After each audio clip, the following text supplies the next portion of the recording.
way to escape. But I have to, it's Sunday.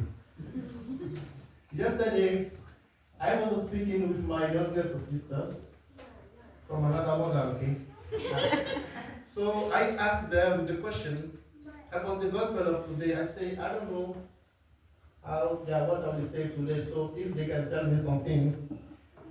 And they told me the gospel is speaking about the passions. So today, I will speak about the passions. This is not my homily, it's a homily. It's reported that one day, a young woman who was deeply devoted to the Lord and loved spending time in prayer attended an all-night prayer vigil. I don't know, maybe you know this story. I love it. So as she was returning home late that night, she was attacked by a robber. He snatched her handbag, which contained her Bible and some money. Then he sexually assaulted her and left her half dead by the roadside. By God's grace, a passerby found her and took her home. After several weeks of medical care, she recovered. And sometime later, she discovered, to her horror, that she was pregnant by her attacker, a man whose identity she did not know. In her deep anguish, she cried out to God, Lord, wasn't it to worship you that I went to that prayer vigil?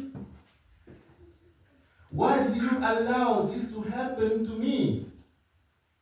Why do you let people mock me, saying, that girl who claimed to be so devoted to God is now pregnant by a criminal? Amen. Many people, including some of her closest Christian friends, urged her to have an abortion. They said, you are going to ruin your life. Your situation is different.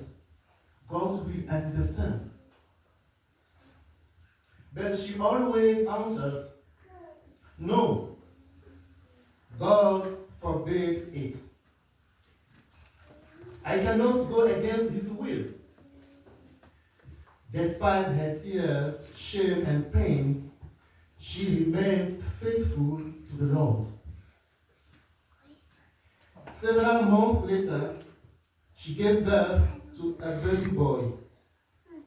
Years passed. One day, she attended a large evangelistic crusade led by a man of God whom the Lord was using powerfully. At the end of his sermon, he shared his testimony. He said, I used to be a robber and a violent criminal. One night, I attacked a young woman. I stole her handbag and sexually assaulted her. Later, while going through her belongings, I found a book, the Bible. Out of curiosity, I began to read it. As I read about Jesus, the one who heals the sick, forgives sinners, and welcomes even the worst criminals, my heart was completely transformed.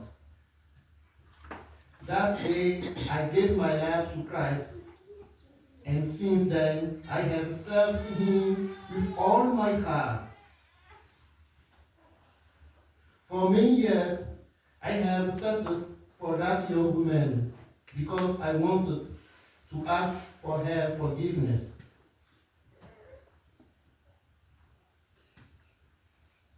As she heard these words, The young woman burst into tears. She stood up and walked towards the platform. With great emotion, she said, "I am that woman." The man immediately fell to his knees, weeping as he begged for her forgiveness. She continued, "After that attack, I became pregnant. I gave birth to a son. He is your son." The man wept even more, lifted the little boy into his arms, and once again asked for forgiveness.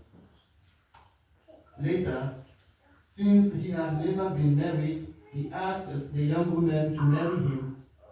She accepted. Together they built a family and became a happy couple, placing their trust in God. Amen. Amen.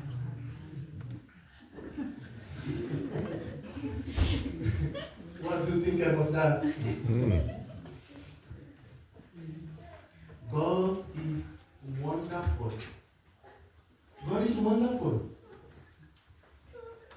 So the parables of the yeast and of the wheat and the wheat invite us to live with patience and hope, like this lady girl.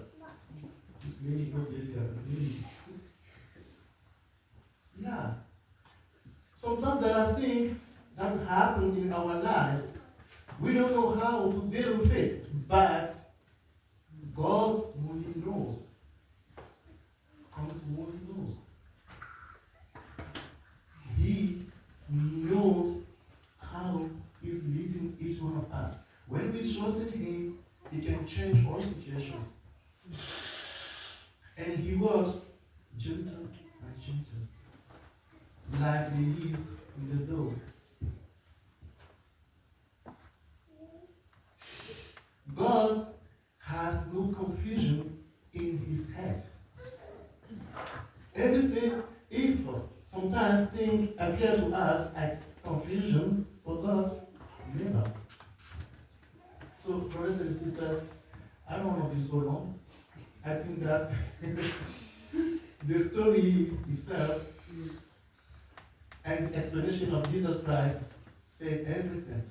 So let us put our faith in God, our hope in Him, and ask Him to strengthen us and to help us to choose Him every day until the end of our life.